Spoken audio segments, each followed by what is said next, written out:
Hello everybody, welcome back to Let's Go Grassroots and welcome to ISI Automotive in Bedford, Nova Scotia. This is where, silver lining, the BMW E46 M3 that I race, that you guys want to get to know, this is where it went from a street car to a race car. We're going to go inside and join Steve Phillips, the man who built the car, and go over it from bumper to bumper so you guys can get to know the car that I race, get to know the car that we run throughout this series, and Jaden's just going to be Jaden and hang out. Jaden, were you sleepy? Were you sleepy? Were you sleepy?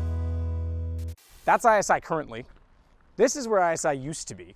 That's where this car came to be. I bought it as a 2001 BMW E46 M3 salvage title from Quebec. I bought it in January, I think January 12th, 2017 to be exact.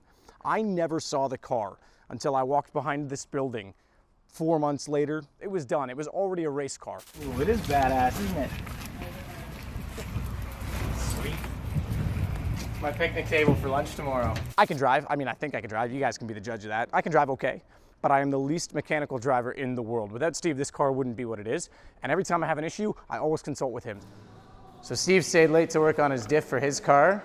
We're gonna steal him in a second. Kevin's come very kindly to help us film. And yeah, we'll go over the finer points. All right, so Steve's gonna join us for a bit. He'd never heard of me at all until 2017. I didn't even know what I wanted to do originally. I said street car and we were just gonna build a glorified street car, and then you laughed and gave me a quote and I laughed at you and said that's not gonna happen, and here we are. Yep. We'll start at the front. So all race cars obviously have quick release hoods for the sake of safety and marshals. So aero catch, the obvious choice. Nothing crazy under here, Steve? Yep, this engine's basically stock. We did some maintenance. We did rod bearings and rod bolts. We rebuilt the vanos.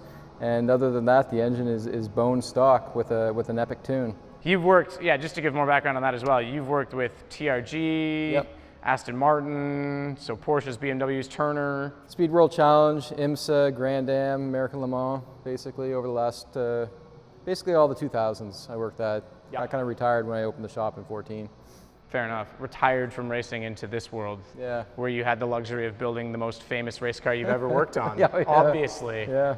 It runs MCS double two-way adjustable suspension, coilover setup, both front and rear on the E46. So compression's adjusted here, and rebound is done on the top of the strut. Obviously this runs a hose from the adjustment canister down to the bottom of the strut. Intakes, nothing crazy on this car, pretty modest actually for a race car, but does have a slightly different airbox than what you would find in a stock car. It also has obviously an upgraded radiator for the purposes of better air intake and cooling throughout the life as it is as a race car on the track. Underneath is where perhaps the most interesting mods have been made. Exhaust is obviously changed, single exit exhaust. It's about, I would assume, 360 horsepower. I assume about 280, 290 at the wheels. We've never actually dynoed it. I haven't done too much to the engine yet because that's when things start to break. Yes. You start putting power in and then all of a sudden everything goes bang. We're kind of building up to that slowly. Yeah, you're on year 3 now, so. Yeah, exactly. Yeah, and there's still a few mods I'd like to do in terms of aero as well. I'd love to have a full diffuser, but that comes with complications of fuel tank in the way and exhaust in the way, so you kind of have to take the fuel tank out to let the exhaust go side, and it's a whole bunch more. The budget doesn't allow everything all at once either, so we did put in a second fuel pump. Yeah, so basically it's a saddle-shaped tank, and the fuel sloshes from one side to the other. So you put a pump in the right and the left side so that you can pull fuel from both sides on either right or left turns. Right, which definitely works because we've got a few really off-camber, long corners. 4 at AMP would starve it. I think probably 9 would be the same. 11 maybe over the hill. Obviously, it's changed to all the mounts. As you said, we dropped from the 6 to the 5. When you did that, yes, drive shaft. Yeah, we had to lengthen the drive shaft to take up the lost distance in the gearbox, basically.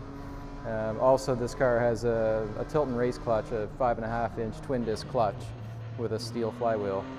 So it's about 12 pounds, I believe. It's kind of like an on-off switch. It is an on-off switch, yeah, there's no slip. They edited it out, but in the very first episode when I was pulling it out of the garage, I was a little rusty in the off-season. I stalled like 5 times in that episode, so thank you to the editors for taking all of that out.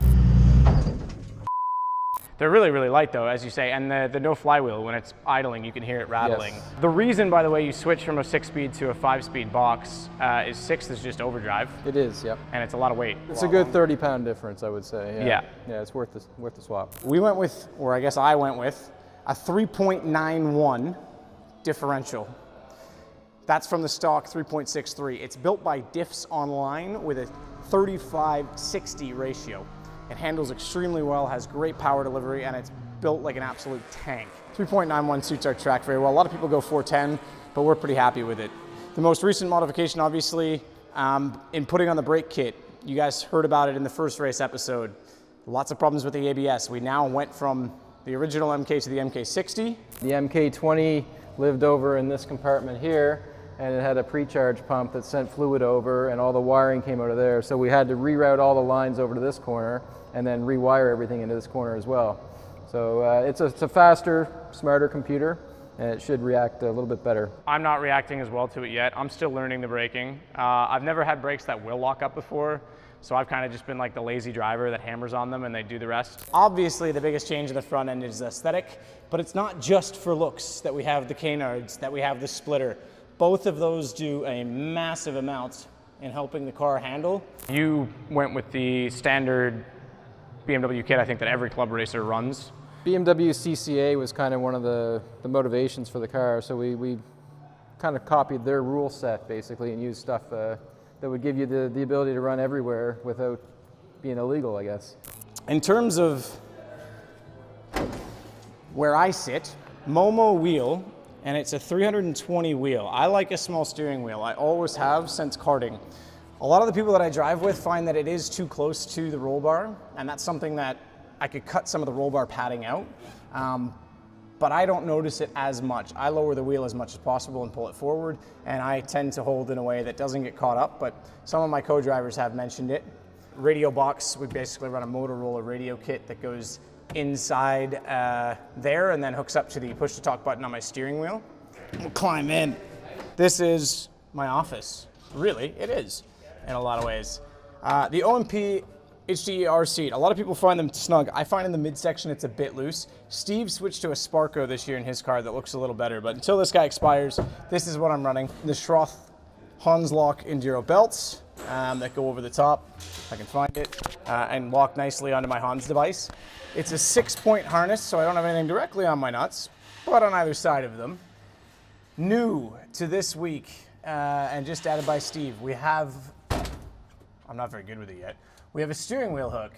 The reason being, the biggest reason my defroster on the front failed was that I used to take this out and put it on the dash, but this metal collar that is on the quick release actually cut one of the circuits on the defroster, and that's the reason it failed.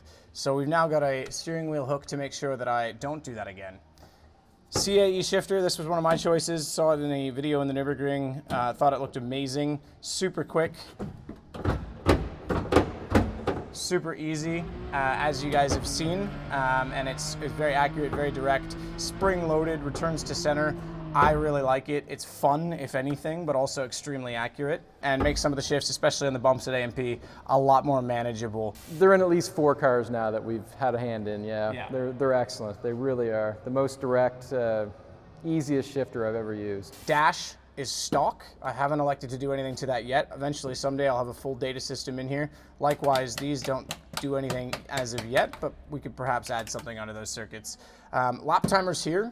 Based on GPS, that's where I get both predictive and previous lap. That's instrumental in driving the car. If I change my line at all, if I change a braking point at all, if I'm trying to learn something new, biggest thing that's gonna be right and wrong or tell you right and wrong is your lap time. I do have the bigger mirror that lets me see a lot more both out of the right side of the car but also behind me. Left side, I just keep this mirror pretty snugged along the side. It's not too open because I tend to be pretty good with my peripheral, so I don't have to see everywhere around me, but I need to be spatially aware. Pedal box is stock, as you've seen. Nice board added in by Steve and a dead pedal onto the roll cage. Just as the hood though, you have to have easy access for safety purposes, so it does indeed have the spring releases. Again, in the back you can see the MCS double canisters, smaller battery, full OMP fire suppression system that's mounted into the cage. Obviously the cage bolts straight into the strut towers and the subframe in a race car. A proper cage should. Was there anything on this car that I guess, put it this way, was this car as an accident repair car in average shape, good shape, bad shape? It was in pretty good shape when we got it. There was a little bit of surface rust underneath, and we also took all the sealant and all the undercoating off the car to probably drop another 30 or 40 pounds total. Yeah, I remember you sending me pictures of that, actually. Yeah, That looked like a hell of a job. That was terrible. I hate that. Yeah. I never was around for any of this process, which I'm sure was actually probably more annoying, because I think I was just messaging you constantly looking for updates. The longest decision, I think, on me building the whole car was actually deciding what color to paint the inside. You had to wait. You wanted silver.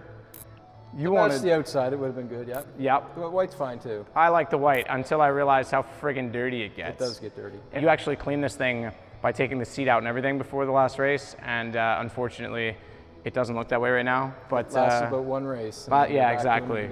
Yeah. Inside, full X crossbar on the top. That allows it to be rally certified. Also has the bigger door brace on the passenger side for the same reason. If I ever put in a passenger seat and wanted to run a Targa or any full rally, not that I would in this car, but I could. It does run the Schroth mid-window net. Optional at our track, but highly recommend. You don't want anything to come loose in the car and find its way onto the driver. Just to go back to the extinguisher, because you can see it better from this angle. It runs 6 nozzles, 2 on top of the gas tanks, 2 on top of the driver, and 2 on top of the engine.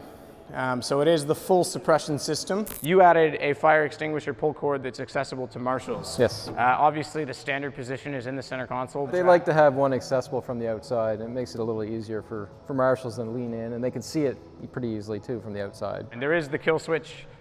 At our track, they don't make it mandatory that you have to have an external kill switch. Some people have them sort of here on the bonnet. Yeah, they have solenoid-based ones that are 3 times the money of those, basically. It doesn't kill full power, though. It separates the battery and then isolates the ignition circuit from the engine, too, so it'll kill both. Okay. Water bottle mount, which I have in the trailer. I don't use it much, but that does work for me. It basically works like a Camelback, goes straight into my helmet. I can drink it should I need to. Carbon fiber roof.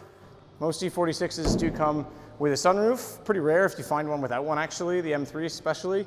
And rather than just doing the insert, I put the full roof on it because it was the easier way to go, save some weight up top. Brakes. As you've seen, riding inside of the 9.5-inch wheels, the Arc Apex Arc 8s, is the PFC Big Kit running 355 rotor size. In the back runs 328. They're pretty amazing. I'm pretty impressed with the brakes themselves. It's just me that's got to get used to them. So just as I didn't know that I was going to make it a race car, I also apparently didn't know what I was going to do with the livery. I said originally I didn't want to be a cliche. I didn't want to be everyone's M colors. I didn't want the BMW stripes. The livery was designed by a local gentleman who also did the livery design for ISI, and he saw the build and sent the photos in voluntarily, and I loved it. So that's why we ended up here. With the stripes as they are. It's based on the M6 GT3 before they switched to the M8. That was kind of the BMW livery for IMSA. That's where we went with it. The name of the car, Silver Lining, is kind of based on a joke. The silver lining to the fact that my bank account is empty is that I have a race car. So it's a pretty high-end build in terms of budget for grassroots. You can do things probably for less. You can get into a Miata, MX-5 Cup Series, C1 for you guys in the UK. There's lots of things you can do that may not cost as much, but there's not much that's more fun, I will say, for the value of this car, and it just is an absolute pleasure to drive. You did a heck of a job because I jumped in it for the first time. I was a little bit subdued when I saw it, not because I wasn't excited, but because I was nervous. But when I got there and drove it, I mean, we were out of the trailer straight on the track and second in class on pace immediately, which isn't something that happens to every race car. The ones we build. Oh, well, there you go. ISI, self-plug. Yeah, sick. I don't know like how formal we are. Is this where we like shake hands and say like good job, partner? Okay, well, all right, he said no. I'll put a full list down below in the description, right beside that like button that you should hit because it helps support us on Let's Go Racing and specifically to build this in Let's Go Grassroots. Again, it's self-shot. These guys are doing the magic with the editing, but I'll put the link to the build sheet down there and you guys can get the full spreadsheet. I don't mind sharing that with you for anyone who thinks there's any secrets. There's not. A lot's gone into it over 3 years. Every year something new gets added or changed, and that's how we ended up where we are.